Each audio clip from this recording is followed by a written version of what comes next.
istiwa normal. Normal itu artinya ya 12 siang secara umum ya 12. Sehingga ulama Indonesia kalau ngaji itu lebih gampang, lebih tidak dianggap bohong. Karena ya ada terbitnya matahari, ada zawalus syamsi, ada hurubus syamsi. Coba kalau kitab itu Anda baca di kutub utara sama kutub selatan, murid kamu bingung semua.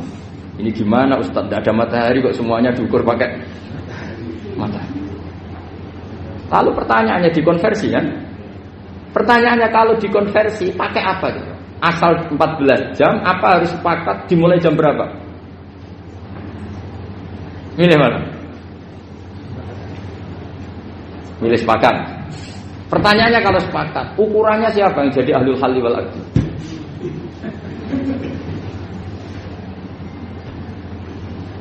Jadi orang fikih itu sudah bingung, makanya saya mohon jangan sering diprotes. Saya pernah ketemu ulama, saya kan sering ikut komunitas di New York. Itu andekan dibur, itu pas persis Ka'bah. Jadi buminya itu kalau dibur itu pas persis Ka'bah. Lalu pertanyaannya, ada kiblat tidak di sana? Ya bumi kan gini ya. Kalau dalam bahasa falak itu ada rubuk namanya. Rubuk itu bumi yang sewaktu itu hanya yang seperempat. Ya bumi yang sewaktu itu hanya seperempat. Jadi kita sekarang siang, berarti yang baru siang hanya seperempat bumi. Nanti yang malam ya hanya seperempat bumi. Ya misalnya sekarang kita di sini siang, di Arab Saudi kan belum, ini masih 5:30. Ini sekarang di Arab Saudi baru 5:30. Lah itu ada daerah di mana dengan Ka'bah itu pas atas sama bawah. Harusnya kan bebas arah. Apa? Bebas arah. Lalu orang sana sholatnya itu menghadap kemana? Pernah ulama New York itu minta fatwa ke Rabitatul Alam Al-Islami. Lalu kita harus menghadap kemana? Makanya dalam dunia anekdot ulama itu ada anekdot Abu Nawas itu orang yang nggak pernah kalah debat.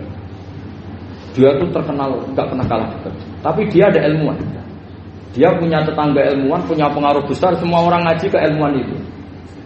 Mantelnya bukan main, karena dia ahli falak, ahli astronomi. Mau nandingi dia tidak bisa, gak nandingi itu reputasinya jatuh. Orang itu berteori kalau bumi itu bulat-bulat. Kalau kamu jalan ke sini, maka akan ke titik yang suatu saat si profesor ini kemalingan, terus minta tolong Abu Nawas rumah saya kemalingan. Terus lari kemana malingnya? Ke timur.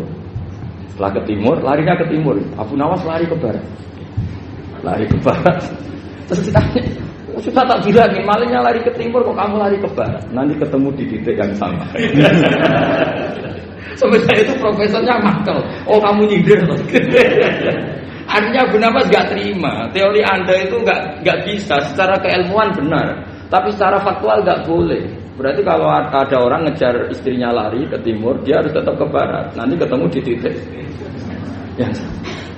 Jadi malingnya tuh lari ke timur, Abu Nawas ngejar ke barat. Ketika ditanya profesornya, sudah bilangin malingnya tuh lari ke timur, kenapa ada ke barat? Kata Anda nanti ketemu di titik yang sama, karena bumi bulat-bulat. Nah pertanyaannya gini, lalu kalau yang segaris itu ada arah enggak? Kayak New York tadi. Menurut kamu tetap berkiblat apa enggak usah? Loh kalau yang rubuk jelas. Loh gitu, kalau rubuk begini loh, misalnya begini, terus kamu di sini sama sini kan masih ada arah, tapi kalau sini sama sini masih butuh kiblat enggak? Lalu sama tidak usah protes, orang fikih sudah pusing, tidak usah diprotes, karena yang dipikir itu macam-macam. Nah ya makanya ini mengkaji ya, saya mohon ya kayak tadi ini mengkaji, saya mohon saya cukupkan sekian. Sementing apa ya kita ada respeknya lah sama ulama. Jadi ulama itu susah, mikirnya susah, harus tanggung jawab di depan Allah, di dunia diprotes terus. Ya saya kira demikian. Assalamualaikum warahmatullahi wabarakatuh. Ya satu aja. Ini waktunya. Atau dua agak apa-apa, dua aja. Terima kasih Ustaz Daudi. Ke sesi selanjutnya yaitu tentang tanya jawab. Kami kasih waktu dua penanya. Dua penanya dan dua pertanyaan. Kadang satu langsung tiga.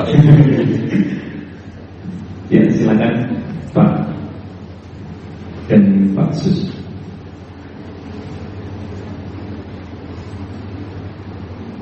Pak siapa? Satu lagi Pak Sus.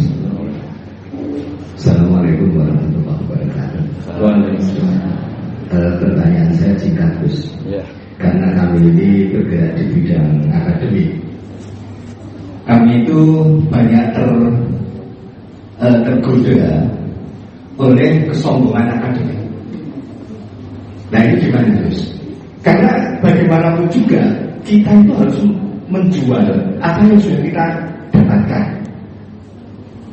Walaupun kalau di dunia kiai, ulama, itu kan yang disampaikan itu sesuatu yang bersifat keagamaan. Tapi kalau di bidang kami di sini ilmu umum itu kan sesuatu yang baru kami ketemukan, sesuatu yang kami jual karena dalam tanda petik, ya. Karena kami menemukan ini yang membedakan dengan yang lain-lain. Tapi kalau ini seperti dalam salah satu kajian yang Gus bahas, ada orang yang sangat tawadu,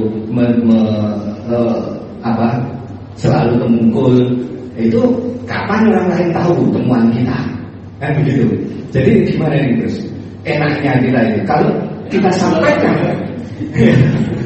kalau kita sampaikan bisa-bisa kita itu jadi riak, terbawa riak. Tapi kalau tidak, bagaimana orang lain tahu? Dan nanti salah-salah nanti bisa jadi sombong. Assalamualaikum warahmatullahi wabarakatuh. Nama saya Sudiarto Gus. Saya pernah punya kasus menemani orang di ICU. Sebelum tidur, saya ajak zikir la ilaha illallah. Beliau sari. Kemudian saya di luar. Pas jam 1 saya digedor-gedor oleh perawat untuk mentalkin karena katanya sudah sakratul maut. Karena saya baru bangun tidur, saya kaget, kemudian saya minta izin ke toilet mau wudu karena saya merasa bersin itu tidak wudu. Wudu ternyata saya harus ke buang air kecil dulu sekitar 5 menit. 5 menit ke buang kecil terus wudu terus datang udah meninggal.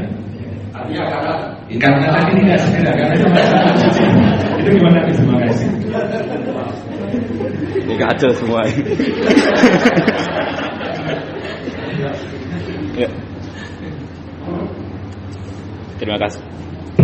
Terima kasih atas pertanyaannya. Yang pertama tadi tentang kesombongan akademik. Jadi seperti apa? Yang kedua tentang kasus di rumah sakit, ya seperti yang gara-gara ke kamar mandi tadi. Iya, silakan. Begini ya, jadi ini langsung saya jawab pakai referensi, pakai teks. Ini mungkin yang bawa kitab ikutnya halaman 293 ya. Itu yang mungkin nanti bisa dikopi sama yang nggak punya teks. Yang nggak punya teks mengkopi sama yang punya. Di sini diantaranya itu ada bab faslun fi dzikri rajul manaqiba nafsi. Bab seseorang boleh menyebut kelebihannya sendiri. Asal niatnya tidak riya. Di sini dicontohkan, tadi Bapak siapa namanya? Pak Samsul ya. Di sini diceritakan ketika mau masa paceklik, saya ulang lagi masa paceklik, itu Nabi Yusuf karena merasa amanah dan merasa punya kemampuan mengelola ketahanan pangan, beliau bilang ke rajanya, qala ja'alni ala khazainil ardi inni hafizun alim. Raja, jadikan kami pengatur ketahanan pangan karena ini hafizun alim, saya ahlinya dan saya terpercaya. Hanya Nabi Yusuf seorang nabi tentu panutan, beliau menonjolkan kemampuannya itu boleh asal untuk kemaslahatan. Misalnya ada orang Islam sakit atau kiai sakit, dengan dokter bilang saja, saya dokter, biar saya yang nangani. Itu boleh, karena motivasi Anda adalah menyelamatkan Pak Kiai tadi atau orang yang sakit, bukan motivasi Anda adalah hadun nafsi, sebenarnya kalau dalam bahasa keinginan apa? Pribadi. Jadi itu boleh. Jadi ini di beberapa contohkan. Ya ayuhan nasu ulimna mantiqat thairi wa utina min kulli syai'. Nabi Sulaiman itu bilang gini, wahai para manusia, saya ini bisa bahasa burung apa saja dan saya bisa melakukan apa saja, wa utina min kulli syai'.